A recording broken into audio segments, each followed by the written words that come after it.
For the most part, I consider myself a very safe driver.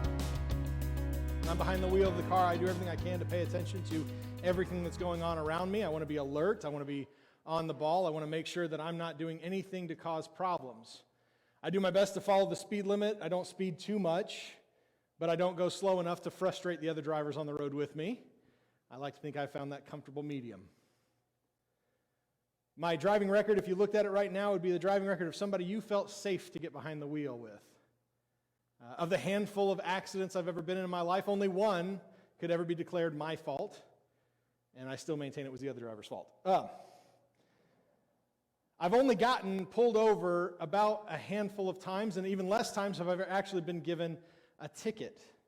Again, my driving record is, for the most part, pretty flawless. I'm pretty proud of it for somebody who this year will have been driving for 20 years. Whew. Time is a thing, isn't it? In fact, of the tickets that I've received, there's really one that bothers me, to be honest with you, because I don't think I deserved it. I don't think I should have been given that particular ticket. I think that had our roles have been reversed, the police officer was the driver and I was the police officer, I don't think I would have given him that ticket. Because it doesn't seem fair. Now, don't get me wrong, I respect the police officer, I respect the decision that he made. However, I disagree with him handing me that ticket. Let me explain the whole situation to you. Maybe you'll see where I'm coming from. In fact, I think you'll probably be on my side about this whole thing. Our story takes place after my first year at Johnson. In fact, it was the day I moved out of the dorm rooms for the first time at Johnson University. I packed up everything that I own in the whole world into my tiny little red Chevy Monte Carlo. Now, the drive from Knoxville to Kokomo is about 7.5 hours, depending on the road construction that you're going to come across on I-75, and there is always road construction on I-75. Always. But the drive between Knoxville and here is just kind of boring. Right? I mean, there's not a lot to look at. There's not big major cities that you're going to come across outside of Lexington, and that's really about it. And Florence, y'all. I love that. That's just amazing to me that the whole town, the whole town had to vote on that, and they decided that this is the perfect representation of our town to make our giant gas tower say Florence, y'all. It's amazing. I wish we'd done that to our gas tower before we blew it up. Kokomo, everybody. I don't know where I'm going with this. But anyway, that drive is really boring. There's nothing much other than road and trees, and that's it. It's kind of nice in the fall when the trees are changing color, but again, this takes place at the end of the first semester, so it's summertime.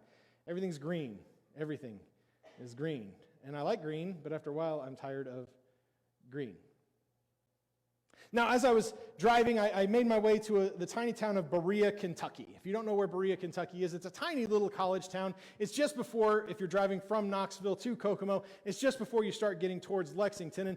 And in my mind, Lexington was always kind of the halfway mark. It's not exactly halfway, but it's close enough. It's a great place to stop and get a sandwich, or in my case, buy more peanut butter M&Ms because I'm bored.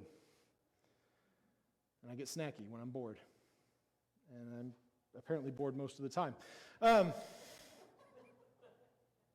We're all over the place today, Dave. Anyway, so I'm in Berea, Kentucky. And this particular section of I-75 is a 3-lane highway, right? So there's 3 different lanes that we're in. And I, in my tiny little red Chevy Monte Carlo, was in the middle lane.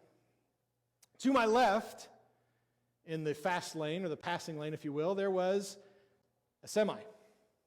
In front of that semi was another semi. And I believe in front of that was a large truck. To my right was a semi. In front of that semi was a tow truck. In front of that tow truck, a semi. And then directly in front of me was, you guessed it, a semi. Now, here's the thing. I am a safe driver. At least I consider myself to be.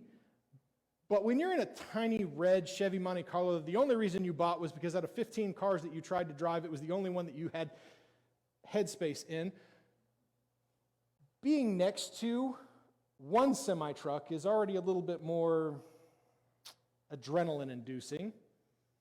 Having 2 semi-trucks on either side of you That's a little bit more of a panicky type thing. And having a third semi in front of you, well, I'm clinching the wheel at 10 and 2. I've got white knuckles, and I'm making sure I am paying attention to everything going on around me, because while I am trusting these semi-truck drivers are very safe drivers themselves, there's always that little bit of fear of you that they're not going to see you, and they're going to change lanes, and you're going to get squished.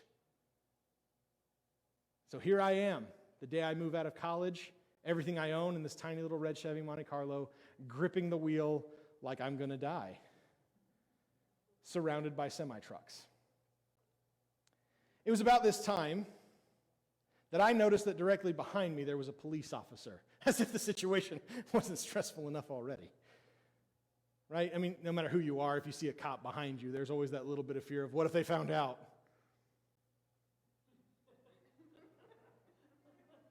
Nobody? Okay, cool. And sure enough, as we're driving along this way, and I've got two semis on the side of me and one semi in front of me, the cop hits his lights. And I've got to find some way to pull off onto the shoulder, right? So it means I got to slow really, really down, let the semi get in front of me, hope that the people in the other lane are slowing down too, and make our way over. When I finally get pulled over to the side, trying to figure out why in the world I'm having to pull over in the middle of the situation, the police officer approaches my car, and he asked me the same question that every police officer asks you in this particular instance. Son, do you know why I pulled you over today? I answered honestly. I mean, I consider myself an honest person as well. So I answered as truthfully as I possibly could. Sir, I have no idea why you pulled me over. And it's at this point the police officer informed me, well, you were doing 72 in a 55. It's at this point I got confused, because the last speed limit sign I had seen, which was around the same time I was approaching these semi-trucks, said speed limit 70. So yes, I was going 72. Technically, I was breaking the law, but if you've ever gotten a speeding ticket 2 miles over the speed limit, it's hardly worth the paper you print the ticket on. Right? I did not know at any point in time that the speed limit had apparently changed to 55. Apparently, before I'd reached Berea, Kentucky, there had been a little sign that said, road construction ahead, speed limit 55. Because I had two semis on either side of me and one semi in front of me, I did not see that sign. Like physically, I could not see it. The Chevy Monte Carlo only comes up to about this tall, so I missed it. I informed the police officer of my situation, that I hadn't been able to see it. In fact, he had to have been aware of my situation when he came across me. I was in the middle of that situation. So I thought, at the very least, this guy's just going to give me a warning. It's going to be fine. I'm going to, avoid semis from here on out the rest of my life. And when I explained the situation to the police officer, he said, yeah, I can understand how you missed it. And then he gave me a ticket. I don't think I deserved that ticket. See, I was unaware that the speed limit had changed. I was oblivious to that fact. I was ignorant to the fact that the speed limit had dropped from 70 to 55. Had I have known about that, I would have adjusted my speed accordingly. But I was unaware that the law had changed in that particular time period. I was ignorant to the law of the land, so I don't think I deserved the punishment that I received for breaking that law.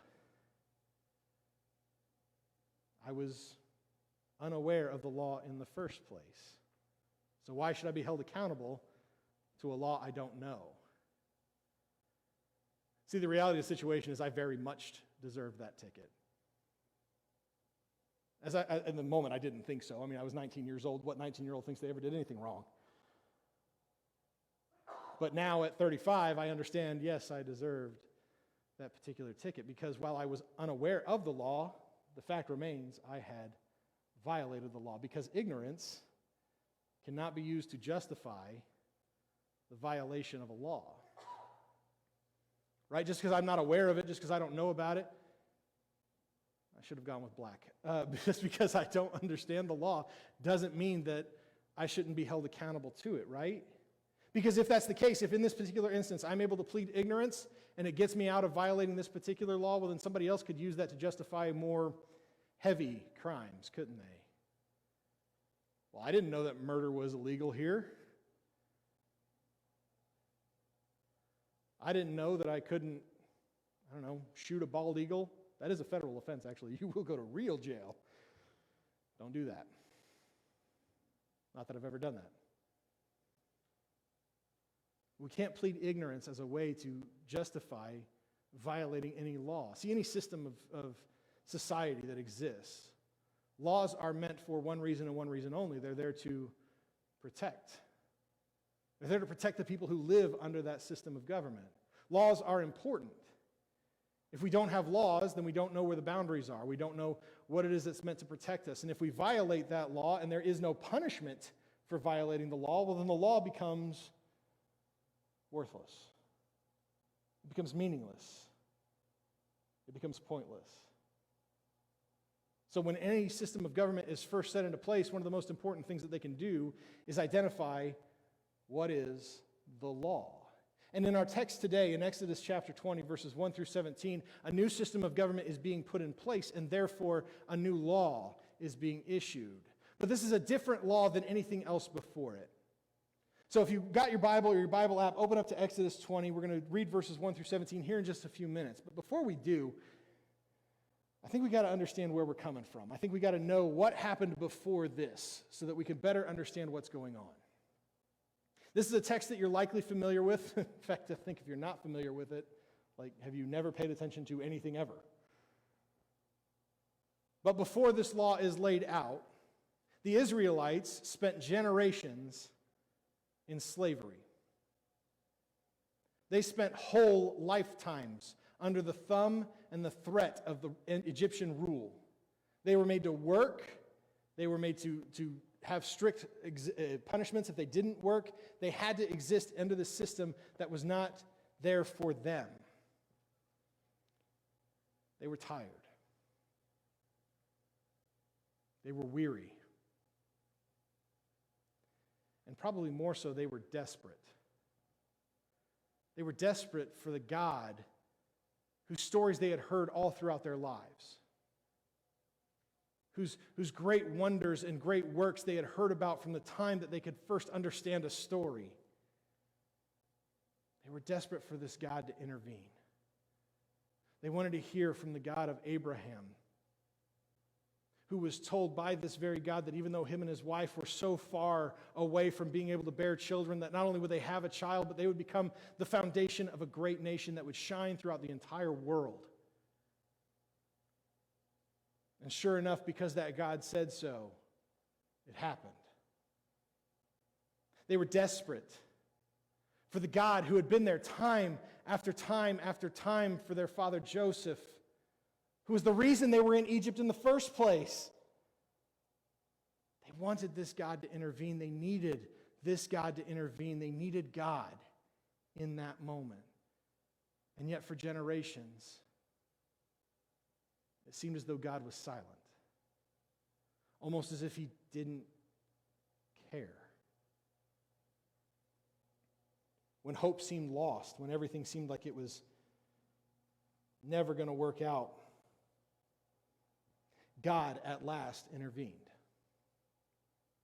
And God intervened in a way that probably nobody was expecting, because God intervened through a man named Moses, the hero that the Israelites really weren't expecting. See, Moses had grown up in Pharaoh's household. He had been raised by the enemy. And for the last several years, Moses has been gone. He just seemed to disappear one day. And when he finally reemerges, he proclaims that he is, in fact, an Israelite. And he marches right up to Pharaoh himself and demands that Pharaoh release his people. I always love the old Charlton Heston 10 Commandments, because I wish I could recreate that voice, that let my people go. I can't do it. But it's so cool when he does it, right? Oh, hey, thanks, Lex. I just noticed he changed the anyway. So Moses demands that Pharaoh let his people go, and Pharaoh, because it's just a man approaching him, telling him this sort of thing happened, Pharaoh refuses. He refuses to let the Israelites leave. He refuses to let them go in the midst of all this. And that's when God decides to make sure everybody knows who's really making the demands here. He sends a plague upon Egypt. When the plague finally ends, Moses again returns to Pharaoh and demands again the Israelites be let go. And Pharaoh still refuses. Rinse and repeat a few times for a handful of plagues. Until finally one day, Pharaoh relents. Pharaoh agrees, yes, just get him out. Get him out of here. I'm tired of dealing with you. I'm tired of dealing with these plagues. I'm tired of dealing with this God. Get him out. But it wasn't like everything was going to be smooth sailing for the Israelites in that particular moment, right? I mean, we kind of know some of the things that they had to go through. Not shortly after they left, Pharaoh decides, you know what, maybe that was a mistake. I need them back because I really want a new extension on my house and I don't want to build it. So he sends his armies to chase after them. So these people who've just been freed now have an entire army of the most powerful nation in the world chasing after them. And that's when they realize that the only thing between them and freedom is a little thing called the Red Sea. But that's okay because God is still with them. God parts the Red Sea. They cross on dry land. Dry land, it was water. Stuff that's wet takes a while to dry, and yet it dried immediately because God said so. When Pharaoh and his armies continue to pursue them, God again intervenes and he crashes the sea back into place, drowning all their enemies. They're free. They're safety. They have no idea where they're going, though. So God once more intervenes. He shows them the way to go by appearing as a cloud during the day and a pillar of fire. A pillar of fire at night. It's kind of hard to miss, right? God over and over again intervenes for these people when they begin to run short on supplies and they don't have any food. God again intervenes on their behalf. He sends them manna and quail to make sure that they've always got food in their bellies. All of this, to me, speaks of a God who not only cares about their situation, but a God who loves them. And they kind of have this understanding with God that as they're making their way to this new land, as they get ready to set up this new system of government, it's going to be unlike any other country in the world. See, every other country, they've got a king, they've got a ruler, they've got a dictator, they've got somebody who's their point person. But for this nation, their ruler will be God himself. I kind of got goosebumps there. They never have to worry about whether or not the king is suddenly going to go crazy and get real selfish. They don't have to worry about can their king protect them. They don't have to worry about can their king defend them. They don't have to worry about can their king provide for them. Because God's already proven that to them. And so as they're making their way and they're getting ready for this new land, God decides that it's important for them to understand his law. Again, if any system of government is going to be established, one of the first things you got to do is lay out, here's what our law is. And when we finally make our way to Exodus chapter 20, we're given that law. Let's read it together. Exodus 20, verses 1 through 17, it says this. It says, "Then God spoke." The entire nation's gathered outside of this mountain, and God himself is going to address them. He spoke all these words, "I am the Lord your God who brought you out of the land of Egypt, out of the place of slavery. Do not have other gods beside me. Do not make an idol for yourself, whether in the shape of anything in the heavens above or on the earth below or in the waters underneath the earth. Do not bow and worship to them. Do not serve them, for I, the Lord your God, am jealous, punishing the children for the father's iniquities to the third and fourth generations of those who hate me, but showing faithful love to 1,000 generations of those who love me and keep my commands. Do not misuse the name of the Lord your God, because the Lord will not leave anyone unpunished who misuses his name. Remember the Sabbath day to keep it holy. You're to labor 6 days, do all your work, but the seventh day is a Sabbath to the Lord your God. You must not do any work, you, your son or daughter, your male or female servant, your livestock, or the resident alien who's within your city gates. For the Lord made the heavens and the earth, the sea, and everything in them in 6 days. And then he rested on the seventh. Therefore the Lord blessed the Sabbath day, declared it holy. Honor your father and your mother, so that you may have long life in the land that the Lord your God is giving you. Do not murder. Do not commit adultery. Do not steal. Do not give false testimony against your neighbor. Do not covet your neighbor's house. Do not covet your neighbor's wife, his male or female servant, his ox or his donkey, or anything that belongs to your neighbor. Understand the significance of what's going on here. Because in this passage, God is laying out his law. We would later call it the 10 Commandments. Or if you want to sound really spiritual, the Decalogue. So you're free. You can use that one. But understand the weight of what's really going on in this particular moment. For the first time since the garden, God is clearly speaking what his rules, what his commands, and what his laws are. In the garden, it was so simple. Just eat whatever you want, just not from this tree. But because we couldn't follow that rule, God gave us 10.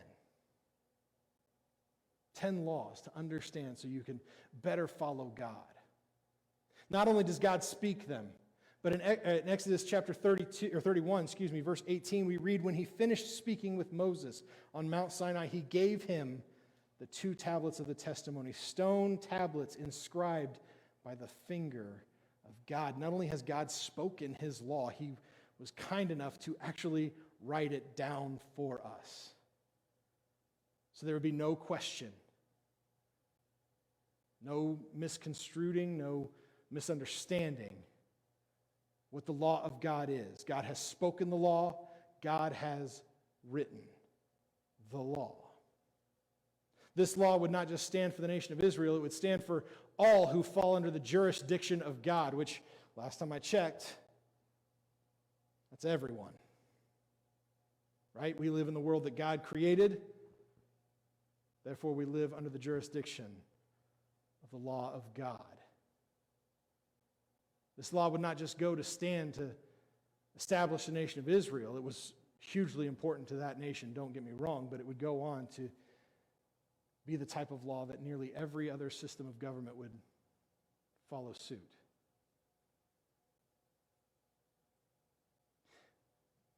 But it leads me to an interesting question. And maybe it's one you've never thought about before. Maybe it's just because it's my weird brain that thinks about these sort of things. But there was a lot of people on earth between Adam and Eve and Moses. A lot of people who existed in the world before God spoke and then wrote the law. So what about them?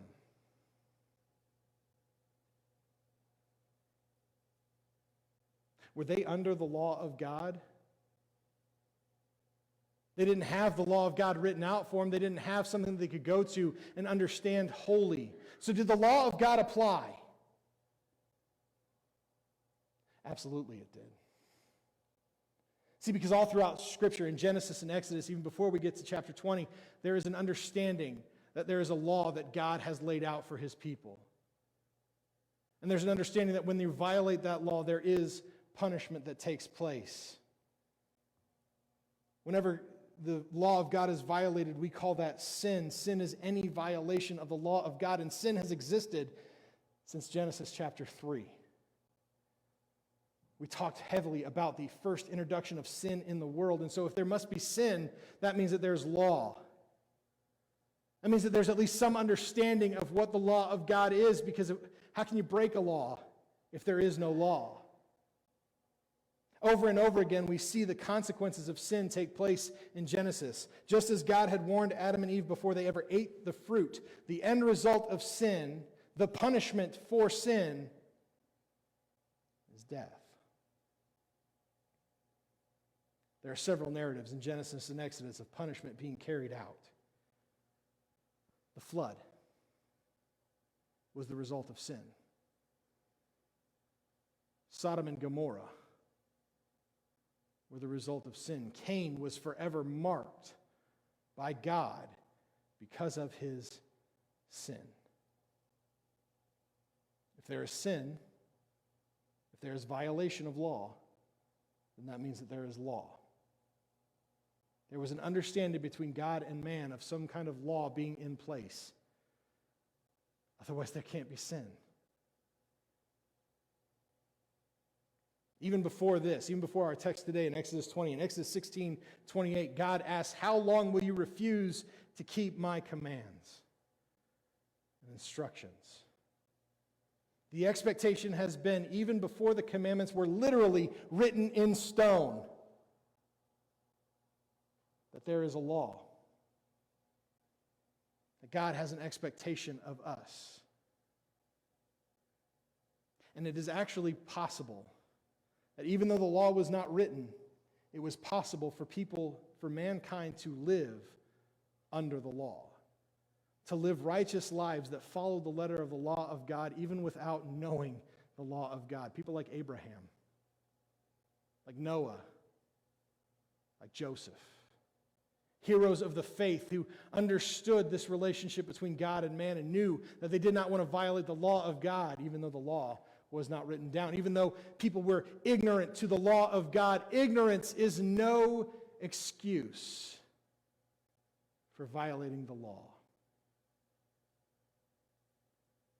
There was still a law in place. But that law was not there to burden people.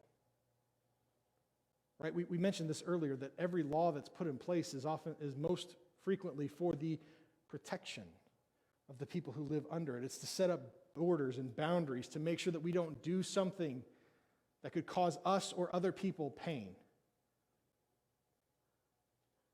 that could hurt those around us in some way, shape, or form, that could even hurt ourselves. When God established his law, he was laying out, this is what it takes to avoid sin. Don't do these things because these violate my law. And ever since the garden, all God has wanted was to have that relationship between God and man. We talked about this last week, that the minute sin entered the equation, the minute that separation was felt between God and man, God put a plan in place. He couldn't stand that separation. And so God is laying out for this nation of Israelites, this is what it takes so that you are not separated from me. This is not a law meant to burden our lives, meant to weigh us down, meant to drag us away. This is a law that was built on love. This is a law that's laid out from a God who loves us so very much that he wants nothing to come between us and him. And so he clearly lays out, this is what you shouldn't do. It's so easy for us to look at Scripture and think that oftentimes that God is just kind of a buzzkill because he tells us all these things that we can't do. But he doesn't give us these things that we can't do because he's trying to ruin our joy. And if anything, he's giving us these things so that our joy is never interrupted. Because he loves us. Because he cares about us. He establishes these boundaries. The law of God was made to protect us from sin and to protect us from its ultimate punishment, death. It'd be so great to be able to stand up here and say that because the Israelites heard directly from God what the law is, and because they actually had it written, again, literally in stone, they followed that law to a T. It'd be so great if I could stand up here and say that I, who've read this passage since I was this tall, if I was ever this tall, have followed this law to a T. But the thing about humankind, the thing about every single one of us is that if you give us a rule, we're going to break it. Right?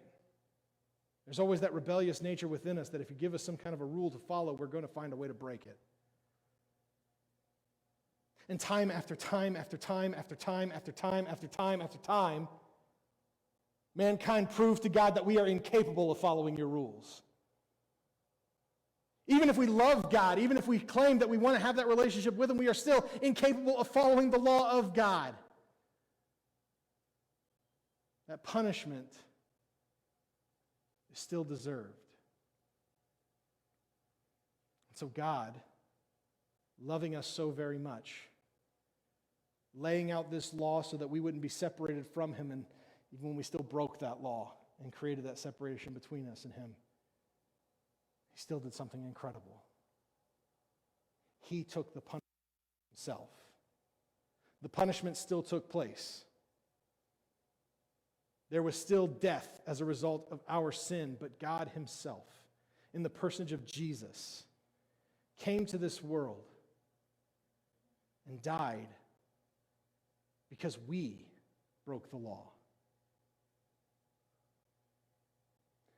Jesus died in our place. This is a beautiful, beautiful display of the love of God. That even though God gave us the law and we broke the law, God still was willing to take the fulfillment of the law to punish Himself on our behalf. Understand, we still face consequences. So oftentimes we have a tendency to think that the natural consequences that we take because of the decisions that we make in our lives are punishment. They're not really punishment, they're consequences. Every decision you make in your life has consequences. No matter how big or small, there's still a consequence to that choice that you made. The shirt that you're wearing today, you made a decision to wear that shirt. There is some sort of consequence for that. For Dylan, it's that he looks super fly today. It's a great shirt, man. But there are always consequences for every choice that we make, positive, negative. If we choose to violate the law of God, if we choose to sin, there will be consequences for that choice. But because of Jesus, we don't face the punishment of that sin. This would be like the police officer giving me the ticket and then open up his wallet to pay for it. I really wish he'd done that. That would have been awesome.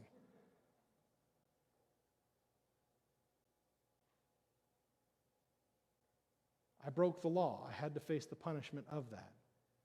We still break the law of God.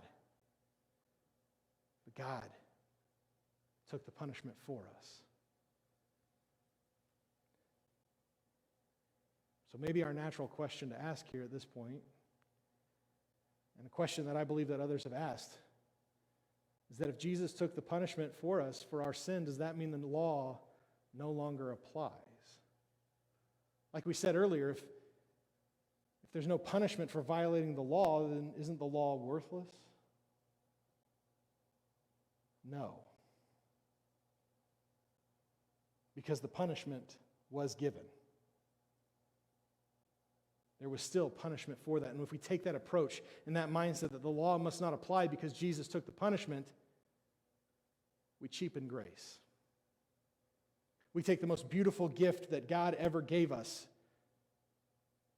and we make it meaningless. In fact, Jesus Himself he didn't write it, Matthew wrote it. In 5 verse 17, He said, "Do not think I came to abolish the law and the prophets. I did not come to abolish, but fulfill." The law is still in place. It is still important for us to strive to follow that law, to stand under it. The 10 Commandments of God are still worthy of our study and our understanding because of the heart that is behind them. The heart of God that did not want separation from us because of our sin. So He gave us the law so we would know what sin was. And when we still knew what sin was and we still chose sin, He took the punishment on our behalf. Understand, as we spend the next several weeks going through these commandments, and as we talk about them, and as we dissect them, and as we try to come to some understanding of them, these commands were never given as a burden. They were never meant to weigh us down. They were there to protect, to keep us from sin, to keep us from punishment, because our God loves us. And He proved it time and time again.